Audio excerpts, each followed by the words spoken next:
Police station વિસ્તારમાં બનેલ હત્યાના બનાવમાં 3 આરોપીઓ તથા એક કાયદાના સંઘર્ષમાં આવેલ બાળકિશોરને ગણતરીના જ કલાકોમાં ઝડપી પાડતી Dindoli police station team Dindoli police સ્ટેશનની હદમાં આવેલ બિલિયાનગર નવા ગામ ખાતે ઘટેલ હત્યાના બનાવમાં હકીકત એવી રીતની છે। આ કામે મરણ જનાર વિશાલ ઉર્ફે અતુલ વિનોદભાઈ સોની ઉંમર વર્ષ 28 ધંધો લેસ કટિંગ રહે મકાન નંબર 52 ગણપતિધામ સોસાયટી 1 જલારામનગરની બાજુમાં નવા ગામ ડિંડોલી સુરતનાઓના ઘરની આસપાસ આ કામના આરોપી મુકેશ બનુભાઈ મીર રહે નવા ગામ ડિંડોલી, ગોપાલ બનુભાઈ મીર રહે નવા ગામ, આનંદ ઉર્ફે કાલુપુરે રમાશંકર યાદવ ઉંમર વર્ષ 21 ધંધો મજૂરી કામ રહે ઉમિયાનગર સોસાયટી 1 નવા ગામ ડિંડોલી સુરત, મૂળ વતન ગામ ગૌર તહેસીલ સૈયદપુર થાણા ખાનપુર જિલ્લો ગાજીપુર રાજ્ય ઉત્તર પ્રદેશ તથા અભિષેક ઉર્ફે કાલિયા અખિલેશ પાઠક ઉંમર વર્ષ 18 રહે પ્લોટ નંબર 319 શ્રીનાથનગર સોસાયટી નવા ગામ ડિંડોલી સુરત, મૂળ વતન ગામ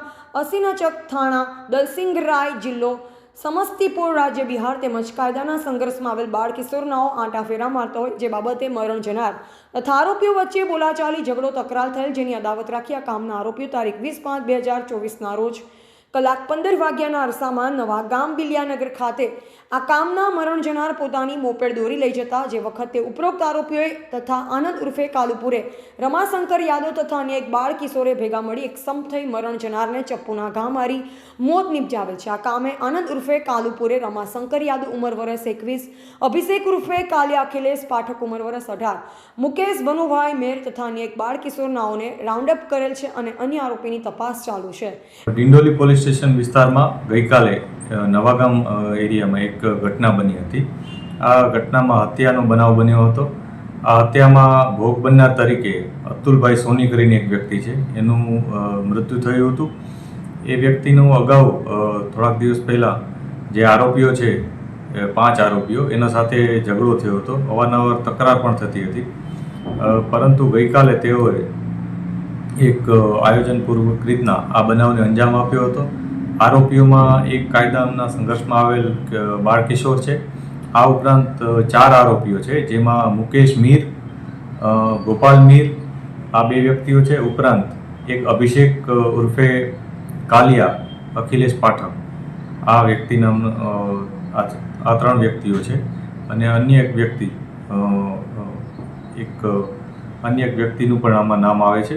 આ 4 વ્યક્તિઓ મળી અને જે કાયદાના સંઘર્ષમાં આવેલ વ્યક્તિ છે અને એ 5 જણાએ મળીને આ બનાવને અંજામ આપ્યો હતો। પોલીસે આ બનાવ અનુસંધાને IPC 302, 143 વગેરે મુજબની કલમો ઉમેરી અને ગુનો દાખલ કર્યો છે।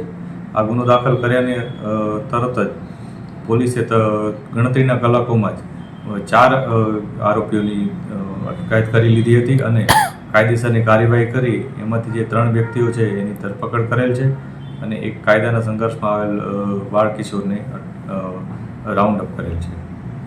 સાહેબ, આ લોકો કઈ જગ્યા ભાગ્યા હતા અને પોલીસે કઈ મહેનત કરીને આ લોકોને પકડ્યા છે?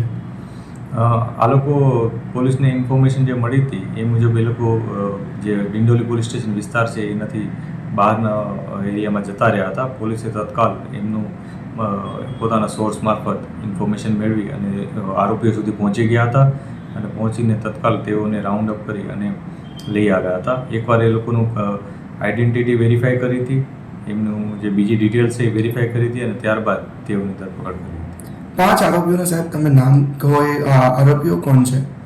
આ 5 આરોપીઓમાં એક મુકેશ મીર, એક ગોપાલ મીર આ 2 વ્યક્તિઓ છે। આ ઉપરાંત આનંદ ઉર્ફે કાલુપુરે યાદવ અને અભિષેક ઉર્ફે અખિલેશ પાઠક આ 4 વ્યક્તિઓ છે। આ ઉપરાંત એક અન્ય જે બાળ કિશોર છે જે કાયદાના સંઘર્ષમાં આવેલ બાળ કિશોર છે। આ કેસથી જોડાયેલું છે, હજુ કોઈ પકડાયું ના હોય એવું? આ કેસમાં હજી એક વ્યક્તિ ગોપાલ મીર એ હજી પકડવાના બાકી છે। એની ધરપકડ પણ જલ્દી થઈ જાય એ માટે પોલીસ પ્રયાસ કરી રહી છે। અહેવાલ પરેશ પુરોહિત, સંબંધ ભારત ન્યૂઝ સુરત।